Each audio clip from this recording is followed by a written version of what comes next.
el gran placer de compartir con ustedes pues, una breve charla con un gran administrativista iberoamericano de nacionalidad española, profesor reconocido, con mucha obra, Jimeno. Y la verdad es que es un privilegio para nosotros hablar de un tema fundamental para el derecho administrativo como es la contratación pública. También nos acompaña Darío Ángeles, que ustedes también conocen, colaborador permanente del Centro Virtual. Pues, sin más, ¿qué es la contratación pública? ¿Cómo es la contratación pública en el mundo? ¿Cómo la ves tú? ¿Cómo la sientes? ¿Qué podrías decirnos rápidamente? Bueno, la contratación pública es una gran desconocida por la ciudadanía que percibe eso como unas reglas extrañas con el que se adquieren cosas sin saber muy bien cómo y donde parece que prima más la burocracia que la finalidad pública que está detrás de ello, y que desde la perspectiva de la gobernanza del siglo XXI es la principal herramienta que tienen los gobiernos para poder implementar políticas públicas de forma eficaz y eficiente, ¿no? Yo soy un apasionado de la contratación pública, de la capacidad de transformación que tiene, incluso para ser un escudo social, como hemos visto en la situación de la pandemia, donde si utilizamos bien el contrato público podemos alinear muy bien lo que son las señas de identidad de cualquier administración pública, que es satisfacer el interés general y satisfacer los intereses de los ciudadanos, que es a lo que se debe cualquier aparato organizativo de un Estado de derecho y democrático. Gran arranque, gran tema. Yo creo que cuando uno habla con gente de Europa, la diferencia sustancial o lo que nos impacta mucho es que en Europa el régimen de la contratación pública puede abarcar privados. Según entiendo, Comunidad Europea tiene lineamientos que vinculan ordenamientos tradicionalmente de contratación pública a privados. Y acá lo que me interesa un poco es cómo se justifica que la contratación en un régimen estrictamente administrativo termine llevándose a un ámbito donde termina regulando a instituciones privadas, que me parece una intervención muy fuerte. Bueno, la justificación yo creo que es fácil de comprender.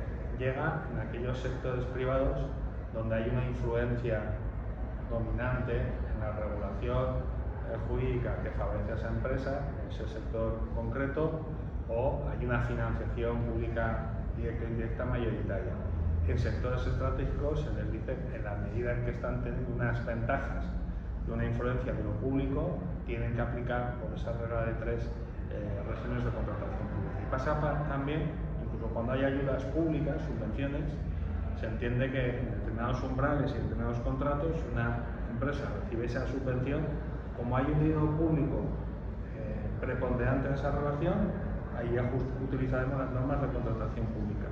Porque en Europa el concepto de aplicación de las reglas de contratación pública no es un concepto subjetivo de la administración, sino que es un concepto objetivo de la prestación vinculada a lo que hay detrás.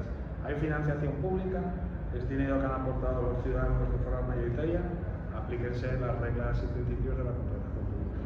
La Constitución de la Ciudad de México, si no mal recuerdo, en su artículo 64, al momento que define al servidor público, creo yo, correctamente, amplían de tal manera el concepto que equiparan al contratista de la ciudad como si fuera servidor público y pudiera estar sujeto a un régimen de responsabilidades. ¿Qué opinas tú sobre ese avance o ese atrevimiento del constituyente de la Ciudad de México? Bueno, en la contratación pública habrá que diferenciar también qué tipos de contrato. En los modelos de concesión de servicios públicos, donde estamos haciendo una transferencia de prerrogativas a la empresa privada, parece lógico que ahí ese agente es un agente que forma parte también de lo público y por lo tanto tenga que asumir las responsabilidades propias de esa caracterización cuasi pública de su función. Pero en Europa no todos los contratos lo vamos a llevar a eso, porque un contrato de suministro, por ejemplo, de botellines de agua, no tendría sentido. En el fondo lo que estamos haciendo es diferenciar atendiendo al tipo de prestación y la intensidad del interés general que hay en esa prestación, a exigir más o menos responsabilidad. En todo caso, en los grandes contratos o modalidades de colaboración público-privada, asociaciones público-privadas, evidentemente en la medida que ese socio privado, me interesa la palabra socio, coadyuva a prestar el interés general, va a ser partícipe también de las responsabilidades derivadas, porque están ayudando a cumplir con los fines públicos. Es muy interesante, en México hemos pasado por muchas etapas y creo que eso era una forma de tratar de controlar algo, ¿no? Pero el enfoque es muy importante. Doctor, volviendo un poco atrás, cuando arrancó, dice, el tema de los contratos públicos es algo que no se entiende muy bien, no se sabe mucho para qué sirve, hay varias cosas ahí, pero en México normalmente si uno habla de contratos administrativos a la población en general, va a decir corrupción. Y además se identifica en casi cualquier país, que es uno de los espacios donde se facilita o hay una tendencia o hay amplias posibilidades de corrupción. Acá me interesaría saber un poco contratación pública y corrupción en el escenario español. Bueno, a ver, es que la contratación pública es el principal teatro donde se puede mover de forma distintas formalidades la corrupción. ¿Por qué? Porque movemos muchísimo dinero. Allá donde se mueve dinero aparece la corrupción en sus distintas variedades, ¿no? Que puede estar en distintas fases. En Europa nos preocupa mucho el tema de la corrupción porque afecta no solo al buen gobierno, no solo a lo que sería una buena política económica, sino un dato que me parece más esencial, que es la confianza de la ciudadanía en las instituciones democráticas, porque se produce desafección. La desafección lo que hace es que aparezcan populismos y se ponen en riesgo los propios modelos democráticos. Corrupción hay en muchos sitios. El Parlamento Europeo en el 2014, en un informe sobre el coste de la corrupción en Europa, fijaba el 1% del PIB el coste de la corrupción en la Unión Europea. Eran más de 100.000 millones de euros. En el Reino de España se cuantificaba en unos 13.000 millones de euros focalizados en contratación pública. Lo digo que en casi todos los países nos vamos a encontrar con patologías de corrupción. ¿Y cómo se atacan? En primer lugar, con un buen marco regulatorio, donde no hay excelentes prácticas en el mundo, con mayor conocimiento en la actuación por parte de los gestores y las empresas de las reglas, y por un sistema de control diferente al que tenemos ahora, que es un sistema muy reactivo, que espera que se produzca la corrupción para detectarla. Y como decía David Kaufman, asesor del Banco Mundial, lo importante es prevenir que se produzca la enfermedad de la corrupción. Pero este es un tema clave en el propio funcionamiento de las instituciones democráticas, y en Europa preocupa mucho. Es decir, esa sospecha de que la contratación pública es una herramienta de favoritismo, de generación de redes clientelares, causa daño a la democracia y tiene un impacto reputacional en los países que hay que valorar mucho, porque eso va a tener consecuencias en si se atraen o no se atraen inversiones, lo cual tiene consecuencias en las políticas públicas, de empleo, de sostenibilidad financiera, de pensiones, y por lo tanto yo creo que en ese encrucijada de la corrupción en la contratación pública, cuando decimos que tolerancia cero, no es solamente porque la corrupción sea mala éticamente, es porque pone en riesgo los propios pilares de los sistemas democráticos de un país, y el derecho público, que es garantía de los ciudadanos, tiene que reforzar todas sus líneas para evitar esa situación. Yo me muevo al tema que tú ya marcaste respecto a la cantidad de recursos que se destinan a la contratación pública.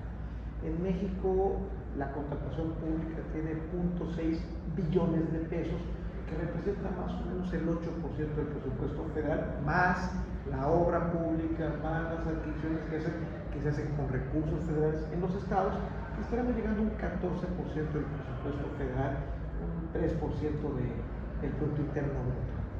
Es una cantidad de dinero muy importante. Y vamos a ver un primer aspecto. Tenemos que contratar con las mejores condiciones para el Estado, pero veamos el otro aspecto.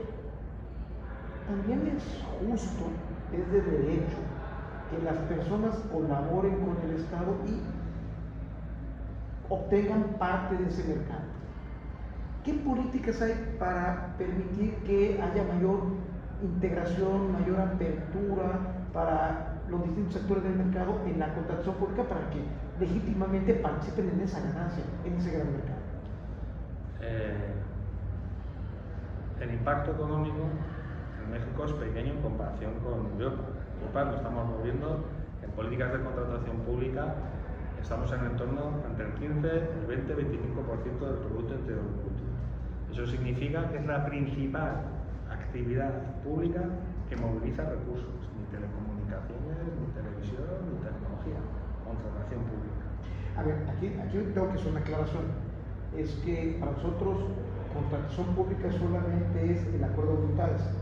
Si agregamos concesiones, estamos hablando cerca del 40-50% del Producto Interno Bruto. Estamos hablando, ya cuando hablamos de contrataciones, como ustedes lo entienden, incluyendo concesiones, hablamos de un mayor porcentaje, porque por eso la concesión no es propiamente una contratación. Bueno, en Europa sí, pero ¿cómo hacemos para abrir ese mercado de la contratación pública? En primer lugar, transparencia. Y la transparencia no es un principio vinculado solo a la publicidad, la transparencia va vinculado a que realmente generemos condiciones que generen competencia entre las distintas empresas. Transparencia que va vinculada a la confianza. Si no hay confianza, nunca va a haber transparencia. El Tribunal Tribunal de Justicia, en una licitación en Italia, dijo que cuando solo se presenta uno, no ha habido transparencia por mucho que se haya hecho una convocatoria pública. Allá donde los niveles de contratación detectamos que hay muy pocas empresas, algo no funciona. Transparencia, pero como política activa. 2. Educación a los gestores de la importancia que tiene la contratación pública y a las empresas para que vendan el miedo a presentarse. Y 3. Tenemos que saber que cuando compramos, ¿qué queremos comprar? Y esto obliga, en primer lugar, a una cultura de planificación y anticipación para que el mercado sepa qué oportunidades va a tener. Muchas veces improvisamos las administraciones públicas y queremos que a las empresas nos den respuesta a algo que no tienen capacidad en tiempo para hacer. Planificar es anticipar, es pensar qué voy a necesitar y para adquirirlo, qué voy a valorar. En base a qué voy a seleccionar yo la mejor empresa / oferta en ese contrato. Y ahí yo creo que es muy importante tener en cuenta que lo que interesa no es comprar al precio más bajo, que esa es una visión, a mi juicio, incorrecta de qué es la contratación pública. Lo que me interesa es conseguir la máxima calidad de la prestación con la máxima eficiencia. Pero yo no puedo rebajar los estándares de calidad a costa de bajar el precio, porque lo que hago es incumplir la función del derecho público, que es garantizar el mejor estándar de servicios públicos a los ciudadanos. Y claro, en la medida en que en muchos países se ha introducido el factor precio como un elemento determinante, eso hace que muchas empresas que innovan o que tienen políticas de protección del medio ambiente o de protección de los trabajadores se encuentran en situación de desventaja y no tienen incentivos y no se presentan. Y estamos dando la contratación pública, principal herramienta de cambio, a aquellas empresas que menos incentivos tendríamos que darles. Y lejos de mejorar la situación de nuestro país a nivel económico de calidad de prestación, lo que hacemos es, desde el propio derecho público, ser un freno a la mejor gestión pública que nos demandan los ciudadanos. Qué importante lo que estás comentando, porque uno de los grandes problemas que tenemos en México para la contratación pública es lo delgado que puede ser el mercado de proveedores. Y entonces cuando sacamos una licitación pública, nos damos cuenta que tenemos 2 o 3 que pueden cumplir con el contrato y no más.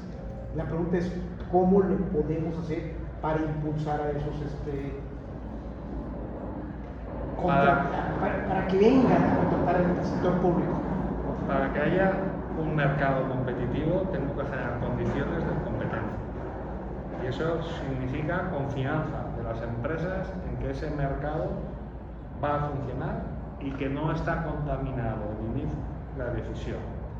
Cuando una empresa percibe que determinada licitación pública puede estar ya predeterminada o hay un favorito, no va a gastar ni su tiempo ni su dinero en preparar una oferta que no va a ganar.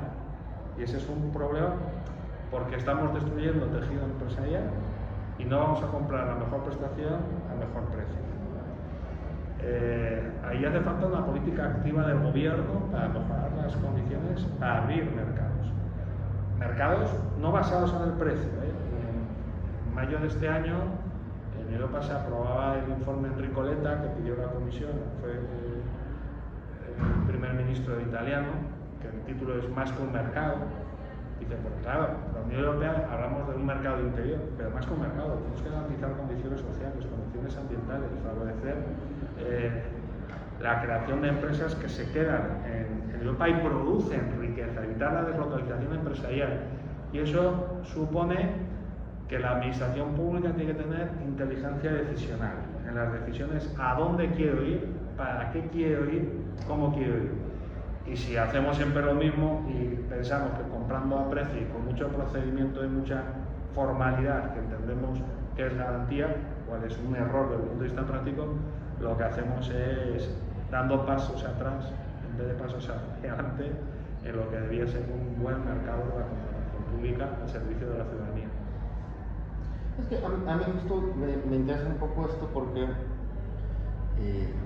este el problema de acceso, competencia, pero también de unas cosas que dijo al principio, muy ligado al foro en el que estuvimos estos días. Para mí la contratación pública puede ser utilizada como una política pública de redistribución de ingresos o de fomento de empresas, pero creo que la gran duda que tenemos hoy en México es qué acciones empiezan a tomar para dirigir la contratación pública a generar nuevos espacios, estimular, no sé si zonas comerciales, industrias, por dónde empiezan este tipo de cosas del uso de la contratación pública para la redistribución y el reacceso inclusive de interesados. Se puede usar como estímulo, es decir, bueno, aquí hay un competidor gigantesco que es el único que podría participar y entonces ver una cosa paradójica que se me hace. En México no podemos dividir la contratación. Si uno tiene 5 veces la misma contratación, es un fraccionamiento indebido, porque lo que se piensa pues, es que uno está tratando de brincar reglas más complejas. Pero un fraccionamiento podría ser un buen estímulo para que participen chicos que no podrían participar en el contrato grande, ¿no? Entonces, ese tipo de cosas no sé si caen en la política pública, no sé si caen en el derecho administrativo, como por dónde entrarle a una decisión así. Bueno, es que cuando un gestor público necesita adquirir una obra, una infraestructura, un servicio, un suministro, tiene que pensar no solo en ese objeto concreto, sino el impacto sobre las políticas públicas que puede tener la contratación de esa prestación. Y esto es muy importante que el gestor sea consciente de que su aprovisionamiento no solo satisface un interés concreto, sino que va a impactar sobre políticas públicas. En relación a lo que decías, en Europa desde hace años se insiste en la importancia de hacer lotes. O sea, no es fragmentar, fragmentar es cuando yo divido para evitar la concurrencia y evitar la transparencia. Cuando yo hago lotes para generar concurrencia y establezco incluso que una empresa grande no puede llevarse todos los lotes, sino que tengo que dejar lotes, incluso puede haber lotes para empresas de economía social o determinados sectores donde el interés general de ese país aconseja hacer políticas de inversión allí, eso Europa lo permite. Es decir, creo que la contratación pública, si la utilizamos de una perspectiva neoliberal, dará resultados neoliberales. Si la utilizamos de una perspectiva de Estado social, puede servir como un instrumento de reajuste, de distribución, de mejora de la calidad de ciertas prestaciones y sobre todo para un cambio del modelo mucho más distributivo. No, bueno, estoy totalmente de acuerdo contigo. La eficiencia y la eficacia no tienen ideología.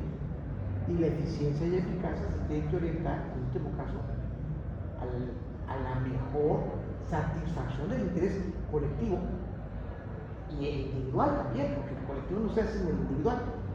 Pero la pregunta es, ¿cómo le podemos hacer en ambientes donde la legalidad es lo primordial y no el efecto económico de la compra pública? Ese es el gran reto que nos encontramos en administraciones públicas como las nuestras, que somos muy formalistas.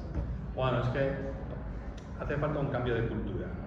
Es decir, si se me permite una expresión que yo he utilizado, necesitamos un Big Bang en la contratación pública en muchos países, ¿no? El profesor Rothstein, el profesor sueco, utilizaba esa frase para acabar con la corrupción. El Big Bang anticorrupción en Suecia, y me gusta, ¿cuál es el Big Bang en la contratación pública? Necesitamos un cambio cultural. ¿Para qué sirve la contratación pública? ¿Es un formalismo o es una herramienta de política pública? ¿Está destinada al órgano administrativo o a la ciudadanía?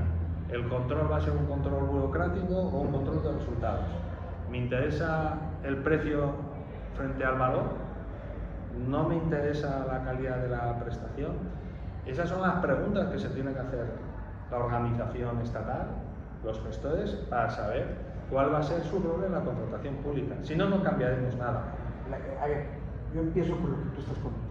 La Constitución mexicana dice desde hace 50 años, no el precio más bajo, dice el precio solvente, es decir, aquel que te garantiza lo que tú estás comentando, calidad, eficiencia, incluso distribución del ingreso en una zona, pero el servidor público, por razones de miedo, lo comentabas tú ahorita en el Congreso, en el FIDA, miedo a que le finque una responsabilidad, se refugie en la familia.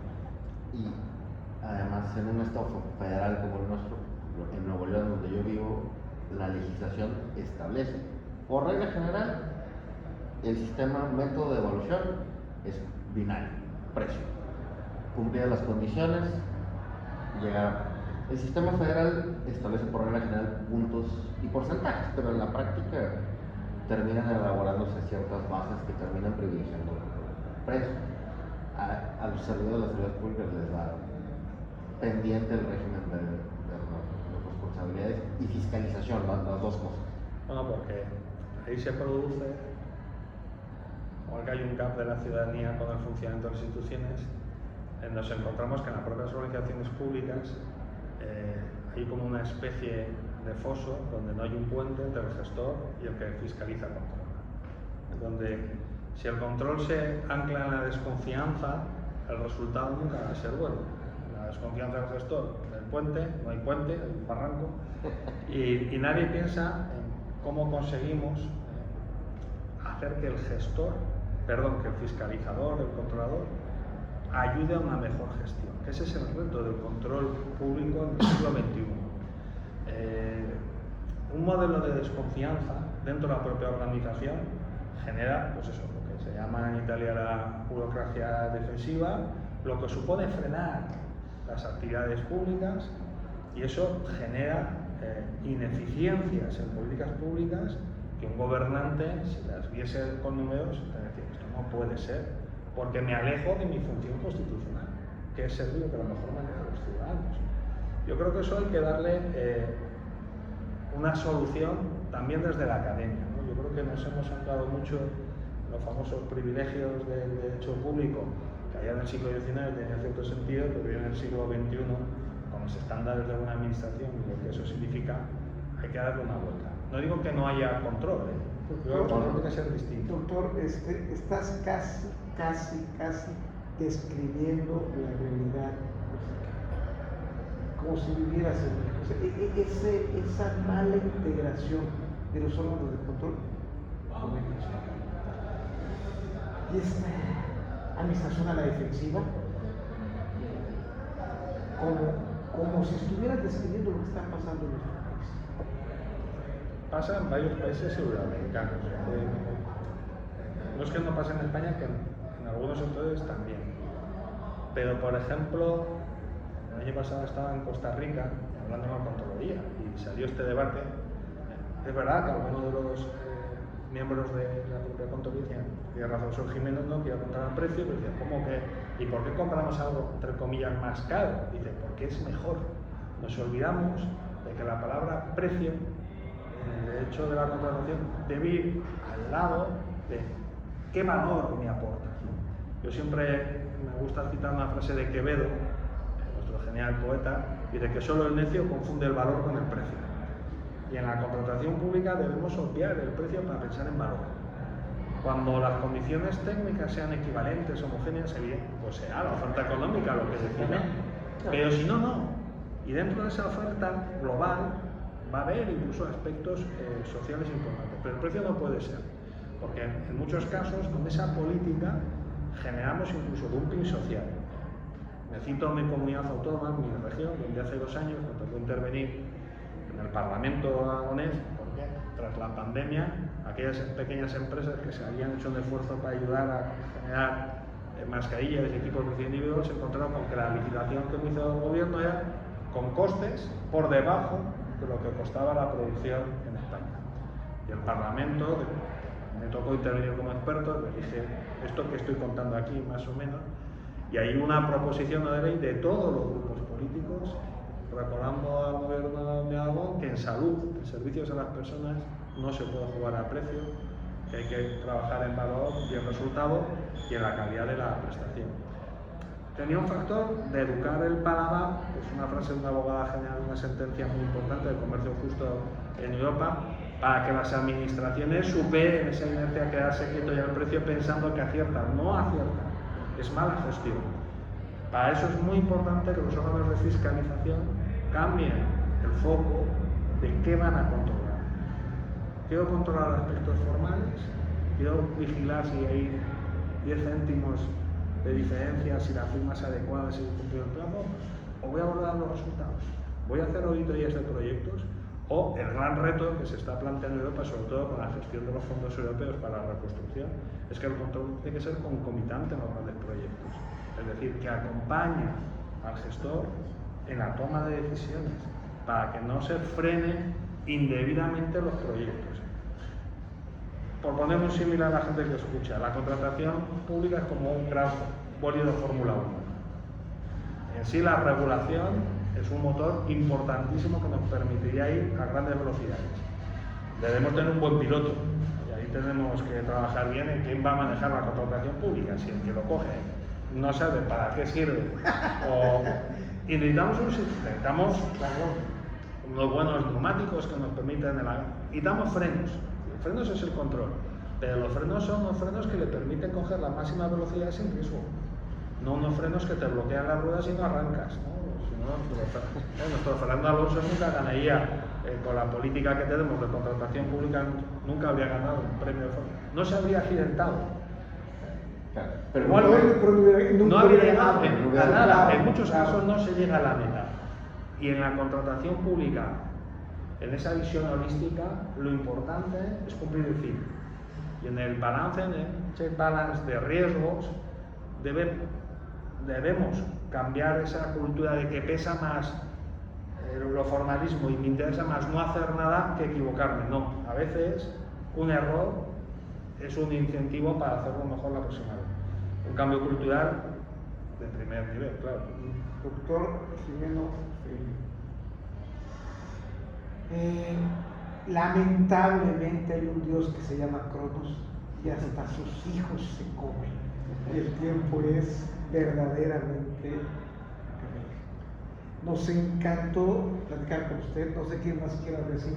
No, yo por ya el tiempo encima, pero invitación de esto que han hecho siempre del centro, que es bien curioso estar todos en países completamente distintos y siempre insistimos, tenemos problemas comunes y escuchar estas cosas y saber cómo han enfrentado problemas semejantes es la razón para volver a ver a otros países, cosa que a veces falla un poco acá.